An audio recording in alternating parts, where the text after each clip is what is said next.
This is CBC Vancouver News.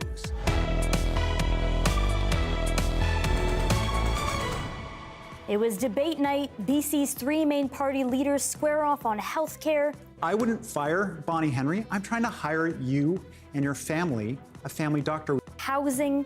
This is the British Columbia that David Eby has created. 10 cities are growing all over the place. We have a crisis in healthcare. And Indigenous relations. John Rustad's vision for this province is one that's rooted somewhere around 1957. We bring you the highlights. Plus, extraordinary profits for those who are prepared to roll the dice and get involved. Rising concerns about illegal drugs flowing from Canada to Australia. And our main concern really is the tenants. almost a dozen people are forced from their homes after a massive fire in East Vancouver last night. Good evening. Thanks for joining us. I'm Michelle Ghoussoub. The leaders of the three major BC political parties faced off tonight in the only televised debate of this campaign. With the provincial election 11 days away, the leaders of the BC NDP, BC Green Party and BC Conservatives traded jabs over issues from the toxic drug crisis to the economy. Mira Baines has the highlights. The party leaders arrived to cheers from supporters and rival backers competing for attention. The competition for votes is fierce. The BC Conservatives and BC NDP are in a tight race, according to recent polls. Mounting a significant challenge to the BC NDP to form government is Conservative leader John Rustad. NDP leader David Eby pushed for details on Rustad's policy on safe consumption sites, saying lives are on the line. It's not okay to say to one community, when you're in Richmond, to the Chinese community, we're going to close the overdose prevention sites. We're going to close them, the drug dens, you called them. And then later on, you say, well, actually, we're not going to close them. We're just going to change the name. And then your critic, Eleanor Sturko, comes out and she says, well, actually, we're going to expand them. We're going to put additional services. People need to know what the plan is.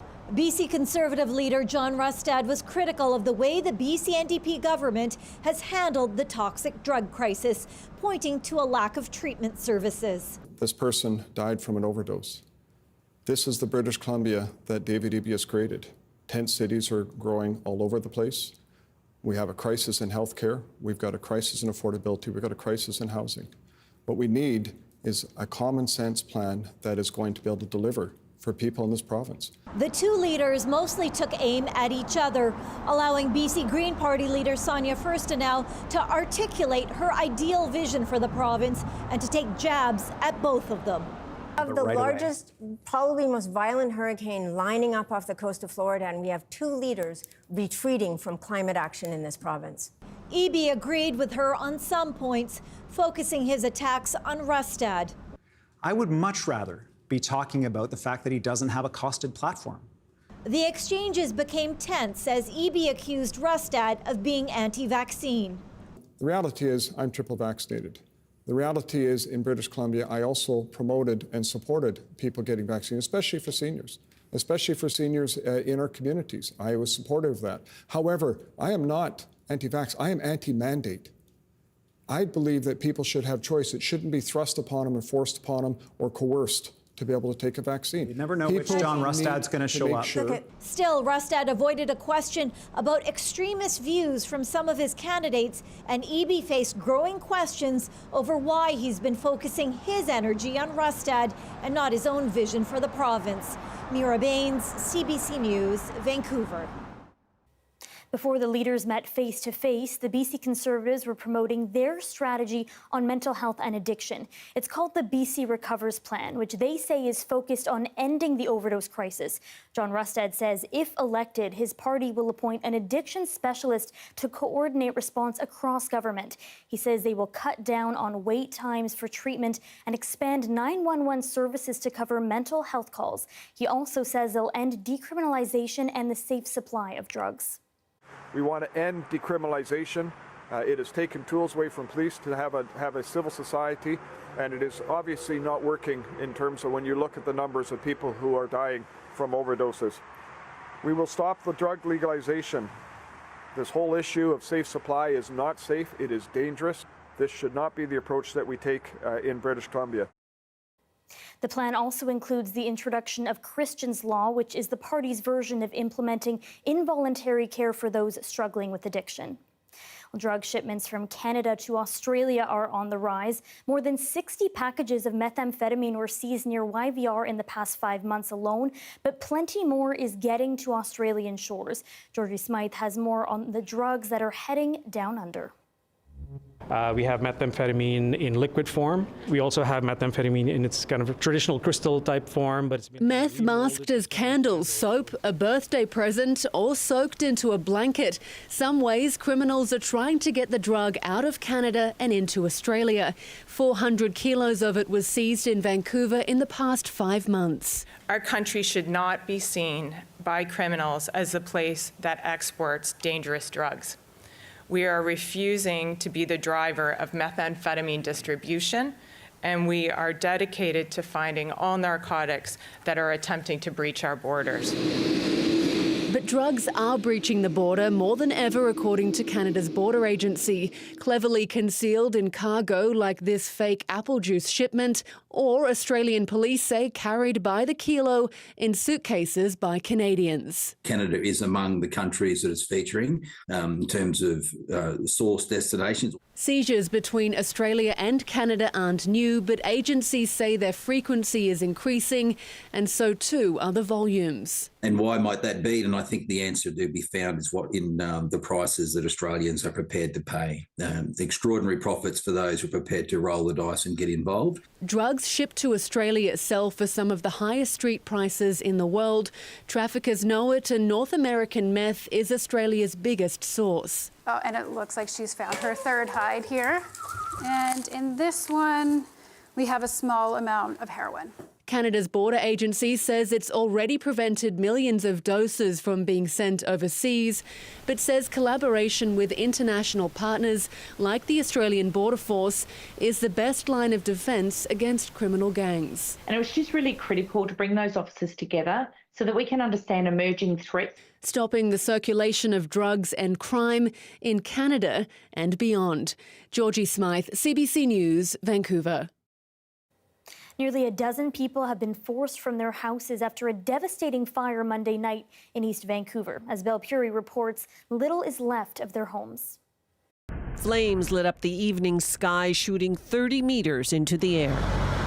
Firefighters were called just before 8 o'clock. Initially, there were flames on the outside of one house. And you can see how close these homes are together. It spread very quickly from one house to the other house. In the end, 3 homes were destroyed. It's a tragedy in our city, and to lose housing and have people displaced is heartbreaking. Little is left beyond the shells of the houses. It was a beautiful home, a heritage home. The damage is clearly significant. The house is probably fully destroyed, but our main concern really is the tenants and their welfare. 8 tenants lived in 3 suites. You just see the explosion and then they bring everybody out. Many people took to social media to share videos and photographs of flames shooting into the sky. It was a challenge for firefighters. At one point, a deck collapsed on a gas meter, and that alone burned for an hour until the gas could be turned off.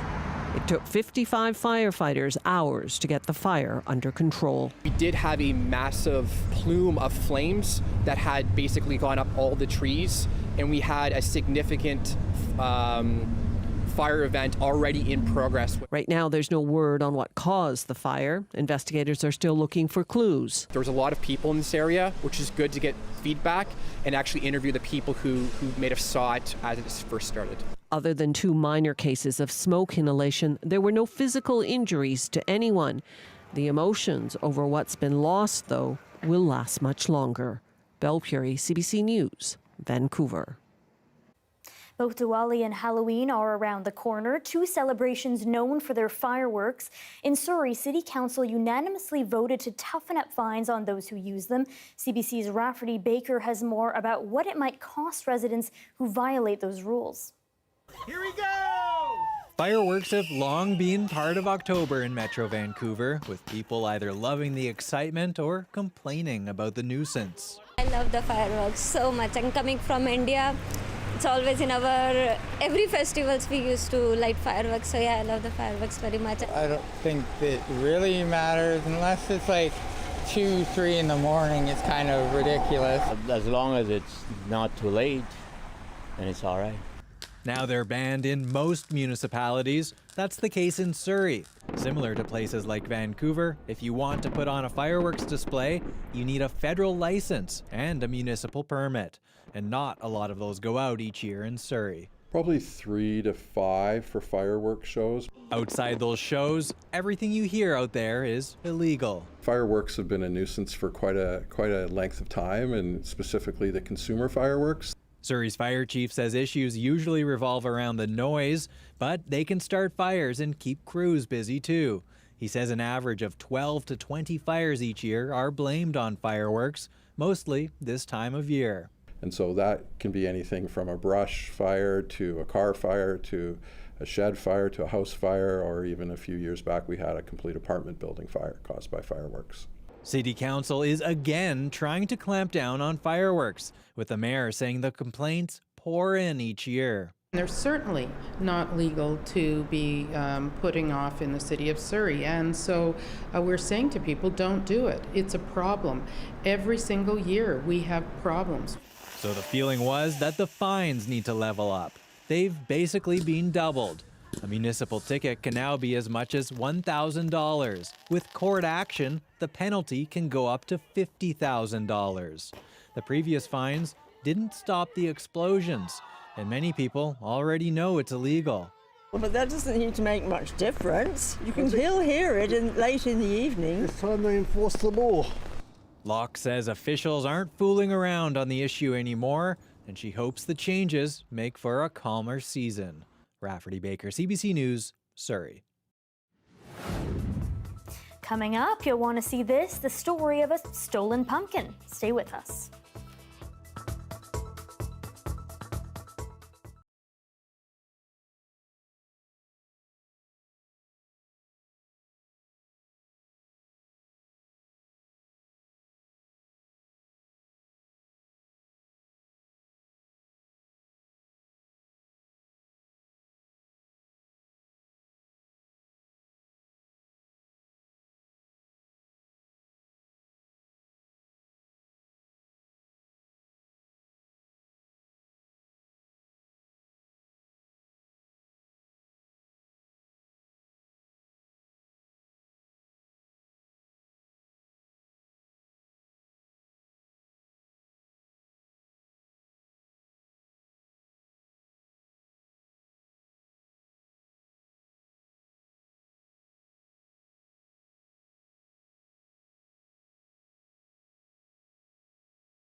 Canadian politicians are condemning protesters caught on camera lighting a Canadian flag on fire in downtown Vancouver last night. As Catherine Cullen explains, it comes as tensions over the Middle East boil over on Parliament Hill. A protest denounced in Parliament. It is absolutely unacceptable to burn the Canadian flag and to chant death to Canada. To these pro-genocide, anti-Semitic, anti-Canadian mobs who threaten our Jewish communities nationwide.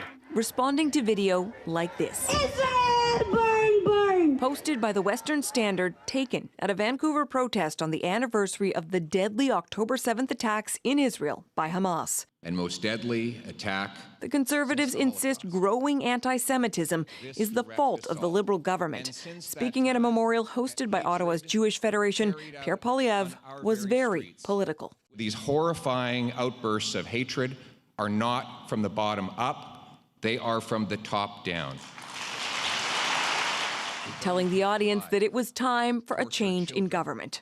Pander to Hamas supporters. And earlier that same day, in the House of Commons, he accused the Foreign Affairs Minister of pandering to Hamas supporters, a point he pressed again today. She's pandering politically, which is what Justin Trudeau has been doing for the last 9 years. Poilievre's refusal to apologize for what he said in the House meant he wasn't allowed to ask any questions Tuesday, while Melanie Joly had plenty to say. Becoming visibly frustrated in French as she offered condemnation of anti-Semitism and Hamas, she says Poilievre is a hypocrite. Well, he's saying that he's fighting anti-Semitism.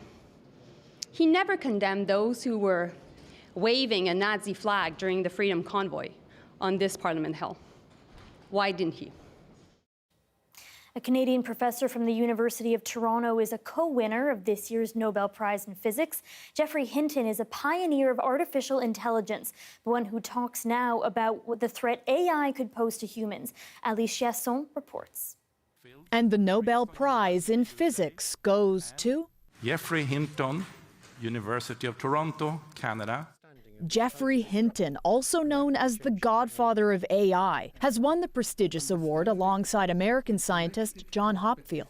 In layman's terms, they're being recognized as the architects of machine learning software that acts like a human brain. Using data to recognize patterns, it powers facial recognition and language translation software. I had no idea I'd been nominated. Hinton spoke to CBC News over the phone from Palo Alto, California. I was completely flabbergasted. Hinton famously stepped down from his role at Google AI last year, allowing him to speak freely about the potential dangers of artificial intelligence getting, well, so intelligent that it becomes a threat to humanity. If we produce things that are more intelligent than us, how do we know we can keep control? As this University of Toronto professor puts it, avoiding a Frankenstein scenario. His call for arms actually has built a lot of initiatives here in Toronto, Canada, and the world that are thinking about how to have safe AI. Hinton's impact goes way back. People probably don't know the story of how this all started, but Jeff Hinton used to be a professor in the United States, and unhappy with the funding mechanisms and even the political aspects of the time, Jeff decided to move to Canada, decided to host and fund this esoteric research topic called neural networks. At the time, that was not very popular. So Canada became this home for this type of research. Hinton's now Nobel Prize winning work continues to evolve, just like the artificial intelligence he's created. His advice for young researchers now? The best research comes out of being curious about how things work. Science is just being efficient about your curiosity. Follow your curiosity. That's how you get the best research done. Ali Chiasson, CBC News, Toronto.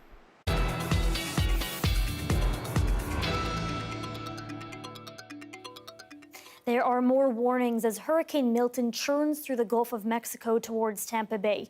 Weather officials are calling it extremely dangerous, and President Joe Biden says it could be the worst storm to hit Florida in a century. The current path of the storm is expected to Tampa Bay area and cut directly across the state, east to west, all the way across the state, with the potential for this storm to both enter Florida as a hurricane and leave Florida as a hurricane on the Atlantic coast. Milton is projected to make landfall as a Category 3 storm near the Tampa area on Wednesday, packing winds of more than 190 kilometers per hour. People are now trying to escape the expected path of that storm. Here's a live shot of the Georgia Viaduct. Darius will have your full forecast next.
We're sharing really important information with the public, and I feel like this is exactly what our job is, especially as the public broadcaster, especially in morning radio.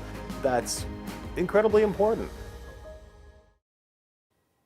Someone has stolen a giant pumpkin with celebrity status from a West Kelowna property over the weekend. David Lindsay had been growing it all summer as a gift to his grandsons. This is my camouflage now. But this is my other pumpkin right here. Based on a rough volume, I'm thinking about 243 pounds. I don't know. It might be more than that. The one that was taken, it would be similar size. This is the scene of the crime, as it were. I knew it was really vulnerable. Right, it was right here where my foot is now. And it was getting celebrity status because people were taking pictures with it and kids were on it and everything else. I was a little disappointed. But the interesting part of it is I was actually on my way to a friend's 70th birthday party. When I got to the party, I said, I'm a little sad. Somebody stole my pumpkin. And everybody's like, what? This is horrible. And now you think about it. If I had said to them, somebody just stole my car. Well, okay, yeah. You know, but a pumpkin, they were all upset about. Maybe it's because of the connection we have to it when we were children, and you're sort of take it a little bit personal. We all remember carving pumpkins, you know, scooping them out. The grandkids, I understand from my son, they were a little disappointed, but I guess there's even a lesson there, and that is life's not always fair. So they'll be fine. I'll have them in the backyard next year. So, yeah, it's all fun. Don't worry. If this is what you've got to snivel about, you don't have any problems really. The weather update is brought to you by Direct Buy Furnace. To cool and clean the air in your home, call Direct Buy Furnace. Installing Trane, the most reliable heating and cooling brand.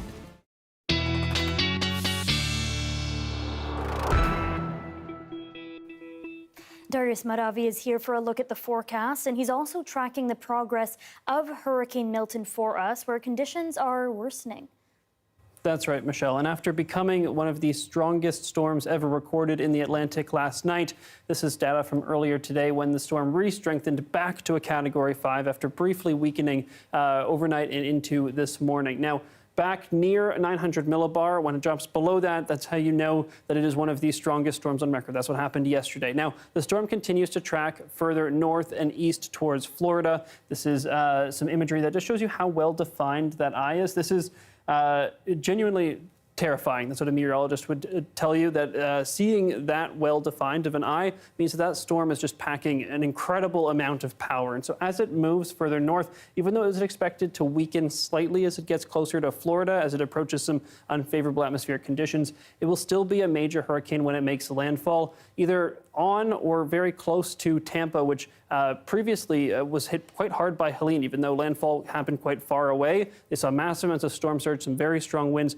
lots of debris still scattered around that area that could be picked up and used as projectiles by those hurricane force winds that are coming for the region. You can see those hurricane warnings in place in a very large area across Florida, especially because as that storm moves over Florida, it's expected to remain a hurricane even as it exits the other side. So a very large area experiencing those very heavy rains, experiencing a very high amount of storm surge. And I want to emphasize why it's a little bit good news that the track has moved further south, because if it does, you can see here, Tampa not getting the worst of those winds, having that water push up. If it does track north closer to Tampa, you're going to see the winds push that water right up to Tampa. So storm surge possible as high as 4 meters above sea level. So very, very dangerous situation we're looking at here.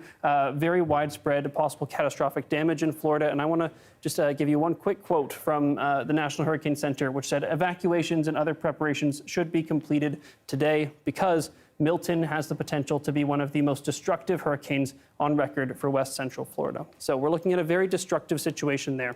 Here in BC, we don't have anything near that magnitude. We have a few showers that are coming across the south coast, clearing up at times over the next few days. Besides that, conditions are fairly calm. Temperatures are pretty much seasonal across BC. There's not too much weather news here. No watches and warnings in place across the province. We do have a decent amount of sunshine, but also some thunderstorms coming, especially on the coast and in the central interior here in BC. And here in Vancouver, we have some showers, we have some sunny days, and we have some showers again. So overall, not a bad picture, Goose.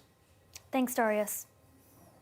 And that's your late news for Tuesday. Thanks for watching. For news at any hour, you can go to our website, cbc.ca/BC. Have a great night.